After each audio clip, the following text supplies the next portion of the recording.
Hello YouTube, it's Eyal here with an interesting message this time. Oh, all my messages are interesting, but I'm talking about Proposition 26 in Mississippi.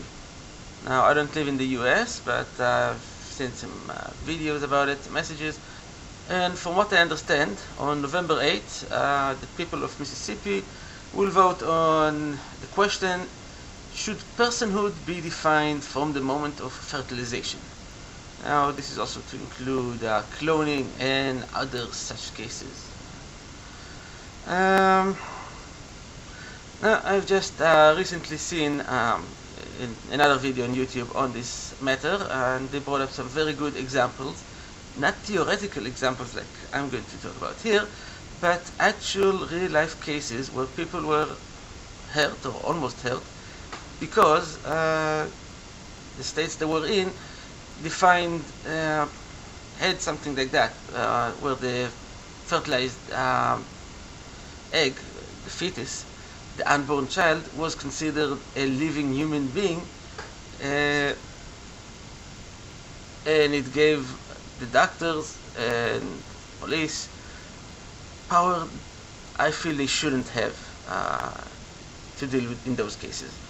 Now, I myself am pro-choice, and, well, no, I'm not a baby killer, but I do feel it is up to the mother and father to decide if they want to keep the pregnancy, if they feel that they cannot give the child a good life, if the child is at risk of being born with defects, if for whatever reason the parents should have the choice to terminate the pregnancy. Now, yes, it can be questionable. Is a 9-month labor, is a woman at 9 months of pregnancy, if she wants to have an abortion at that time, should that be allowed? I don't know. That is a difficult question to ask. But at 3 months, I think there's no question about it. If before the age of 3 months of pregnancy, the mother wants to have an abortion, nothing should stop her from having it. And the fact of the matter is, if she wants to have an abortion, she will have an abortion. Nothing will stop her from doing it. If it's not going to be in the hospital, it's going to be in a private clinic, and if not in a private clinic, it's going to be in some backdoor alley, back alley doctor, and if it's not going to be that, she's going to find ways to do it at home. So the best thing for everyone, well, not the baby, is to allow abortions to happen and not to drive these women out of fear to do stuff they really shouldn't do. Now, the questions I'd like to bring up, and I think many will find very difficult to answer, at least those that are pro-life. What about natural abortions? When a pregnant woman loses her baby mid-term, not because of anything specific she done. Yeah, well, maybe if she's been lying in bed for the entire 9 months, maybe she would not have had the abortion, but I don't think anyone wants that, especially not the mother. So what about cases where the pregnancy ended naturally? Should those mothers be charged or investigated for murder, or at least negligent care of a minor? I don't think so. It's natural. That's why they call it a natural abortion.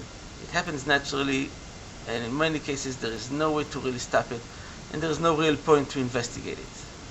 What should be investigated, for example, is if this natural abortion was caused because the father was beating the mother, trying to get her to have an abortion like that.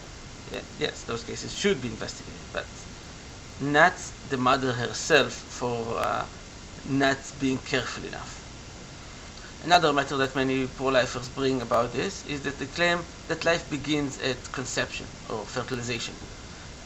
The two are not exactly the same, from what I understand. Conception means the act itself of doing it, and fertilization is when the sperm meets the egg.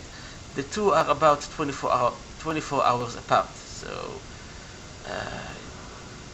if anything, you should say that life begins at fertilization, and this is what this proposition is about. Now, the thing is, that's not accurate. If you're saying that life begins at the moment of fertilization, that means before fertilization you had non-life, and after fertilization you had life. That means you're saying the sperm and the egg are not life. And I don't think, obviously birth is a miracle, but I don't think anyone is willing to propose that fertilization is an act of a miracle act where life comes from non-life.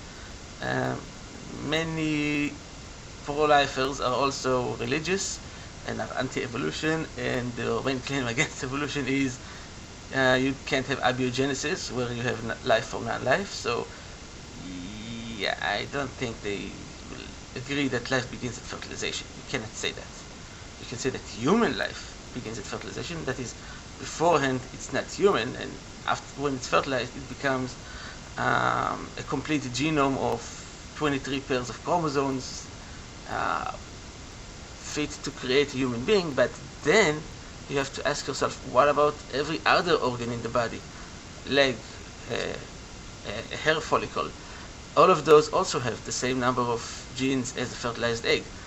Are you not allowed to pluck out your nose hair because each one of those follicles has the genes to potentially produce a human being? No.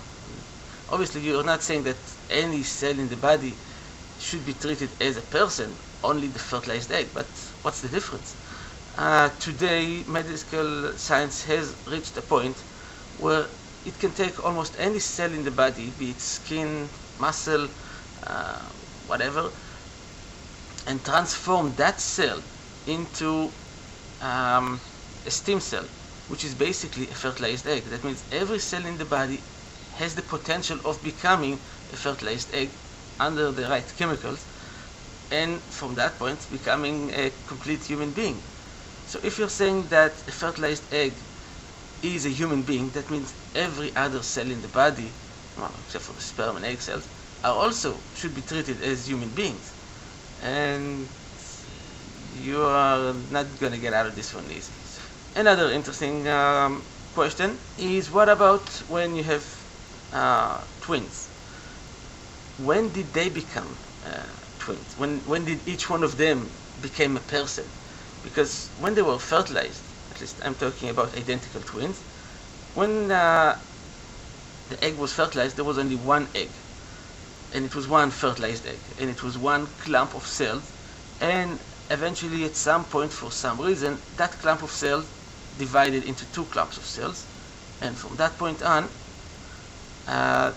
it became two people, two babies, two fetuses. Now, they became two, not at the moment of fertilization, but at much, probably 2, 3, 4 days later, but at a later point. So you cannot say they were one. So it's difficult to say when it became when personhood began for each one of them.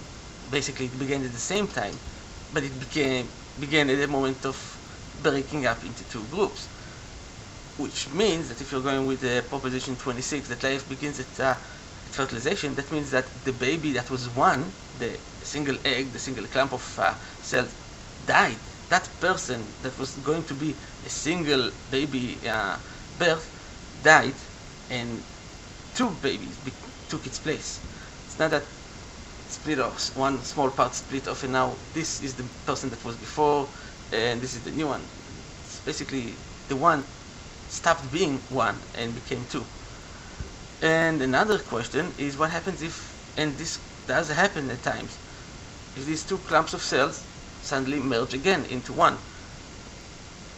That means the twins are no longer going to be twins. It's going to be just one baby. In some cases, this could develop into Siamese twins. Now, what about them? Are they two people or are they one? You have, I'm going to find the link to this video, but you have this girl in the US that basically has two legs, I think two arms, but two heads as well. She has a third lung somewhere in the middle. Is this one person or two people? And well, should she be given two votes if and when she gets old enough to vote? Will she be allowed to marry two people or just one? Because basically she only has one ring finger, so that is a very difficult question, and it should be discussed. I'm not saying the matter should be avoided. No, we're not talking about personhood. This is religious. Let's ignore it. No, it's a very important topic, a very important issue, but it should not be given over to the laws and judges and police. No, it should be treated as a philosophical and an interesting point, and different viewpoints on it should be evaluated, but it should not be a matter of law.